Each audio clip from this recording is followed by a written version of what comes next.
What's up guys, Bloodshed here. Now, a few people are gonna main Crusader next season and they asked me, hey Blood, can you make a Hammerdin video, just an updated one with what you used, and here it is for you guys. Now I'm using my hardcore character for demonstration purposes. Hopefully we don't rip during the video. You can see I only have 752 Paragon. This is what we used in season 10. So in season 10, I made a little hardcore Satyr toward the end of the season for fun, and we cleared an 86. Today on stream we cleared a 90 pretty easily. It's very tanky, and this is mainly for hardcore, but if you're playing on softcore, it's a simple change. All you really have to do is switch Unity to Convention of Elements. You'll get a big damage boost, but you'll lose a little bit of survivability. So that's kind of this softcore to the hardcore trade-off. But you can see we're using a classic Hammerdin setup. If you don't know, the two-piece, every blessed hammer that hits an enemy reduces the cooldown of Falling Sword and Provoke. So naturally, we're using Provoke and Falling Sword in the build. The four-piece, you take 50% less damage for 8 seconds after landing with Falling Sword. So you have to keep this up every 8 seconds. You have to cast Falling Sword. That's going to keep your buff up. Kind of like with Barb, you have to keep up your Band of Might. Same concept. For the 6-piece, increase the damage of Blessed Hammer by 2,000%. This was buffed by 500% for this season, for season 12. And Falling Sword by 1,000. So we're going to jump in, right? Keep up Akarat's champion the whole time. And spam hammers, basically. For the video, since I don't want to die, I'm going to drop it to 80. Yeah, you know me, I die in every video. Let's not make this one of those videos. I decided to go with Laws of Valor. Unstoppable Force. That's going to reduce the resource cost on basically everything. So hammers, so we can throw more hammers out. Provoke gives us resource back. You can use the Too Scared to Run rune. I use Cleanse. Oh my god, I just got procced. Alright, I'm going to record this in a second. Oh my goodness. We're back. We re-logged in and we're going to try this again. Ladies and gentlemen, I don't want to rip during this thing. So you want to keep Akarats up as much as possible. You want to stack cooldown. Again, we have to jump in to keep Falling Sword, the 50% Falling Sword buff, right? So you need to jump in here. You basically always cast Provoke to get your resource back. You always cast Laws of Valor. You want to keep Iron Skin up as much as possible. And one of the things that's really helping us is the Obsidian Ring of the Zodiac. Okay, so that's actually giving us tons of cooldown. We're constantly throwing hammers, right? You want to stand in Oculus rings like always. This doesn't look good. Not looking good, chat. Pick up the globes and continue. Gabriel's Van Braces is going to give us reduced resource cost. The Johanna's Shield is going to give us our actually damage. I think our only multiplier besides the set itself. And Johanna's Argument, which is the weapon, that's going to give us increased attack speed. Okay, so more attack speed means more hammers, more DPS. The longer you stand still as well with the Traveler's Pledge, the Endless Walk set, right? Traveler's Pledge, Compass Rose. The longer you stand still, the better off you're going to be, the more damage you're going to go. If you are taking damage, you can stutter step a little bit. Like you can kind of walk and throw hammers out, and that'll give you 50% more damage reduction and allow you to still DPS.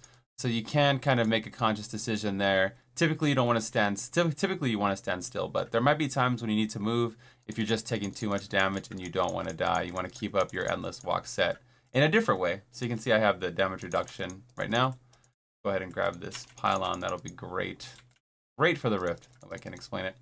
You obviously want holy damage on your amulet, holy damage on your bracers, but yeah, you want to just be mindful of your stats. You want about, I like a 10 to 1 ratio. So I like probably at least 40% crit and like 400% crit damage. And same thing, so 500 crit or 50 crit and 500 crit damage, right? 10 to 1 ratio is what I use. Not everyone prescribes to that theory, but that's pretty much what I do, pretty much. I want at least 40% chance to crit. That's already pretty low. So you want to make sure you get it where you can.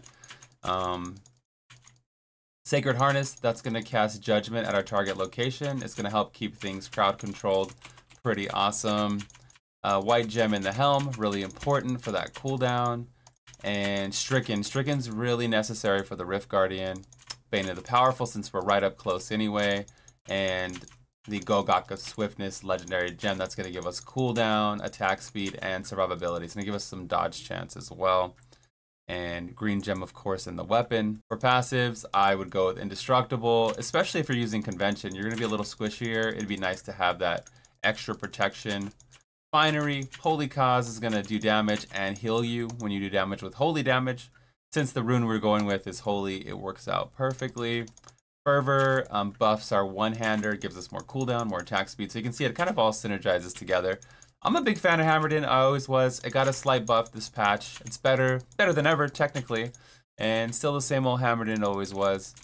There are a lot of different variations. I definitely encourage you to check out other people's guides, maybe more advanced guides past like maybe 105 plus. But with this build, I cleared 100 on the PTR with full Ancients and 1,000 Paragon augments, stuff like that. So we cleared 100 with this build, but you know, I would definitely encourage you to, if this wets your whistle, you definitely can use this, or you can, you know, seek out other builds and kind of learn a little bit from everyone. But this is definitely tried and true. At the very least, this will get you going until you build into another build for next season. Like, there's a lot of hype behind Blessed Shield and Condemn and things like that, and hopefully you only have to use this for a little while. But this is definitely viable if you choose to main this. Totally fine. It's still really strong. Did it get nerfed or anything like that?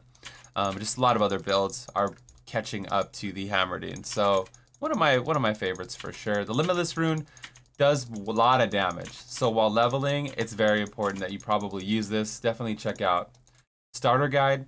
We have starter guides on the channel. Yeah, I'm trying to click over to it. Let's see. You can see it does 640 weapon damage. So they lowered the proc rate, but they buffed the initial like burst damage. And 640 damage for only 10 wrath. So it's super cheap. Oh, yeah, Faithful Memory in the cube. That's also boosting our hammers. Faithful Memory in the cube. Every time we cast Falling Sword, it boosts our hammer damage. So that synergizes perfectly again. We're also using hammer jammers in the cube and then the Zodiac ring, which we were talking about. So yeah, guys, nothing much to it. Same old classic Hammerdin. You know, same place. The only Rift Guardian I was really afraid of was like Gom, because he has a poison. He just farts poison. It's not good. Makes you sick. And you can't really sit in it all the time. But with Unity you can. With Convention Elements, you might have to try to kite and let Stricken stack and then kind of go in for big burst cycles with Convention of Elements. So some Guardians are a little bit tougher than others, but yeah, I'm kind of babbling. Make sure to check me out at twitch.tv/bloodshed. We stream there all the time. Again, we have starter guides, all kinds of guides for Crusaders, speed builds, everything like that. Hopefully this helps you. Right now, I'm probably at BlizzCon, so check me at Twitter at Bloodshed for all the latest updates. We're going to be doing giveaways on Twitter when I get back, so I might give away like a BlizzCon goodie bag or some other stuff, so definitely check me out there. And yeah, the stat priorities for the build will all be complete before the season starts. I'll probably work on some while I'm on the plane. I have about a third of my guides left that need stat priorities, so I'm going to work on those while I'm on the plane or while I'm in the hotel room late night. Late night, baby. This is the Bloodshed. I love and appreciate each and every one of you guys. Thank you for being here. And I'm out of here, or I'm at BlizzCon, so I'm really out of here this time. Peace, guys.